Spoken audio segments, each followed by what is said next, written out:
When I got my cancer diagnosis, it felt like everyone had a horror story about chemotherapy.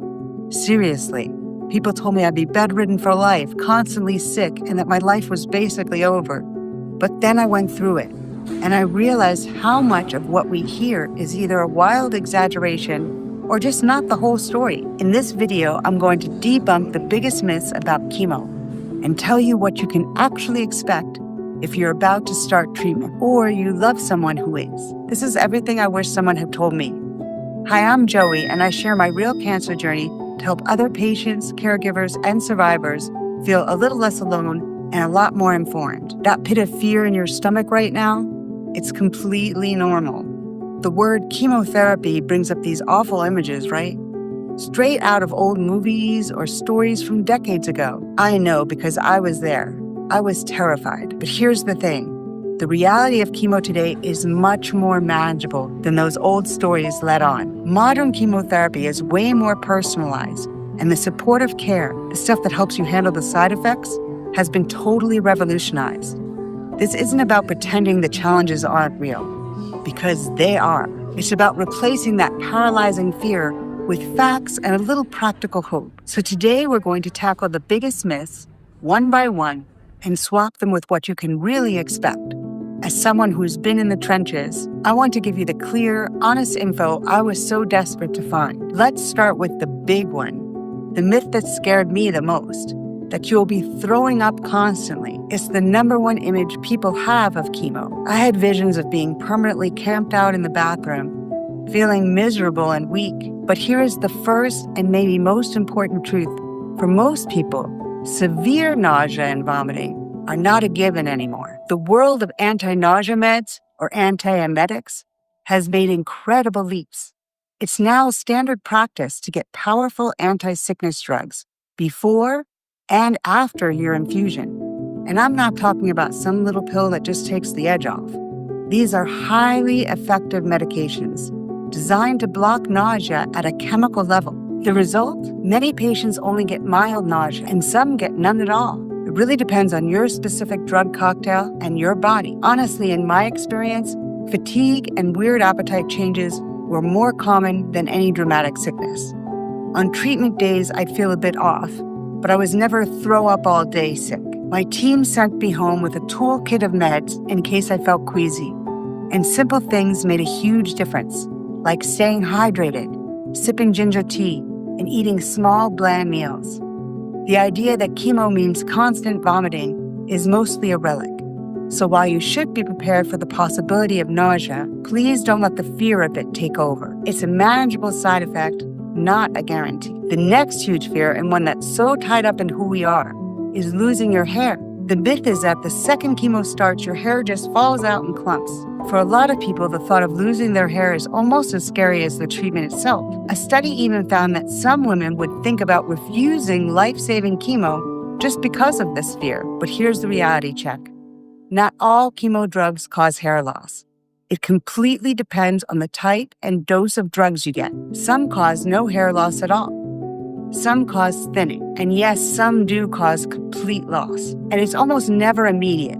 It usually starts a few weeks into treatment, and it can be gradual. Better yet, we now have technology that can help. Scalp cooling, or cold capping, is becoming a much more common and effective option. You wear a special cap that cools your scalp during infusions. This reduces blood flow to the hair follicles and can seriously reduce or even prevent hair loss. Success rates vary, and insurance coverage can be spotty, but it's an amazing example of how treatment is evolving to protect a patient's quality of life. My hair didn't fall out completely, but it did thin dramatically. Long, wispy strands where there used to be thick, full hair. That part was tough. Watching it change felt like another reminder of everything cancer was taking from me. But even that phase passed. When my hair grew back, it came in soft and so curly, totally different from the slightly wavy hair I had before. And it stayed that way. The most important thing I can tell you is this. If it happens to you, your hair does not define your journey. It's a side effect that you can manage with wigs, scarves, or just rocking a new bald look. It's just one chapter, not the story. Next up, the myth that your diet will shrink to nothing but water and plain crackers. People warned me that I wouldn't be able to eat, that everything would taste like metal, and that enjoying food was a thing of the past. And look, there's a tiny grain of truth here, but the reality is way less grim. Taste changes are a very real and very weird side effect. For me, some foods did get a metallic or cardboardy taste. My appetite definitely took a nosedive in the days after an infusion, but that didn't mean I couldn't eat. It just meant that I had to adapt. This is where you learn to be gentle with yourself. It's not about forcing it.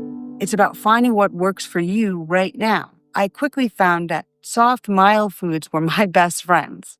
Soups, smoothies, oatmeal, and yogurt.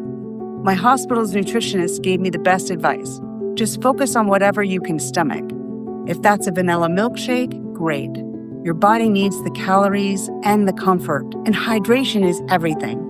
Sipping on water, broth, or gentle teas all day makes a massive difference in your energy. The key is that you don't have to give up on food, you just have to get creative. Your favorite food one week might taste terrible the next, and that's okay. Listen to your body, stay hydrated, and lean into whatever comforting foods sound good. That's how you'll get the nutrition you need. If videos like this help you feel more prepared for treatment, go ahead and hit subscribe. It really helps this community grow. And if you want some gentle ideas for chemo days, I made a free ebook called Gentle Nutrition, 5 Easy Recipes for Chemo Days. You can download it with the link below. Okay, let's talk about the myth that you'll be totally frail and confined to a bed, unable to do anything. This one is scary because it suggests you'll lose all your strength and independence. First, the weakness part. Fatigue from chemo is incredibly real. In fact, it's the most common side effect there is. It's a deep down exhaustion that sleep doesn't always fix. But, and this is a big but, it comes in waves. You'll have good days and harder days. I started thinking of my energy more like the tide, sometimes strong and steady, sometimes pulling back completely. On the days when I had a little more strength, I'd use it for something that made me feel alive. A short walk, a chat with a friend, even just folding laundry. And on the days when the wave went out, I'd let myself rest, guilt-free. In fact, doctors now encourage gentle movement. Short walks, stretching, or easy yoga can actually fight fatigue and stop you from feeling so stiff. It's all about adapting, not stopping. As for the hospital part, most chemo is done as an outpatient. You go to a clinic, sit in a surprisingly comfy chair for a few hours, and then you go home. For me, infusion lasted 6 or 7 hours, a long day. But the oncology suite staff were incredible. Early on, I did have a complication from an allergic reaction to allopurinol, and I honestly can't say enough good things about how quickly and compassionately my team handled it. Once I recovered, I continued treatment and settled into a routine. After each infusion, I'd hang out for a bit and then take a medical ride home with my daughter, straight to my own bed, or if I could manage it, my yoga mat. Even the tiniest bit of gentle movement helped me feel more grounded after treatment. Your life during chemo isn't lived in a hospital. It's managed mostly from home, with your medical team just a phone call away. The next one is one of the most damaging myths out there. The idea that you have to be a brave, positive cancer warrior 24/7. We see it everywhere. This pressure to be relentlessly optimistic and never show weakness. It's isolating and frankly exhausting. Here's the honest-to-God truth. It's okay to not be okay. You are allowed to be sad, angry, scared, and completely overwhelmed. Emotional whiplash is a totally normal part of this journey.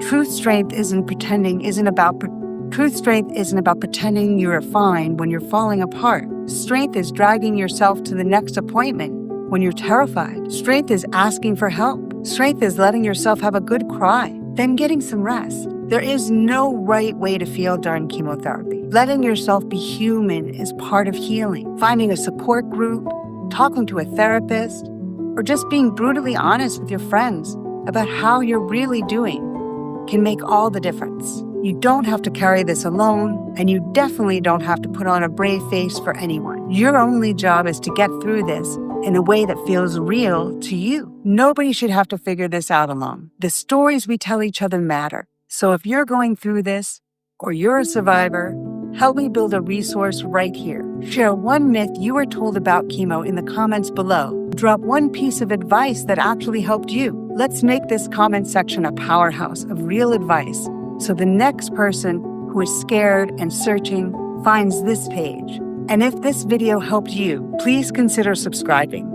I'll be sharing a lot more about what I've learned on my journey. So much of the fear around chemotherapy is built on old stories and outdated information, but treatments have come such a long way with modern medicine and incredible supportive care. The experience is more manageable than ever. The side effects are real, but they aren't always what the myths make them out to be.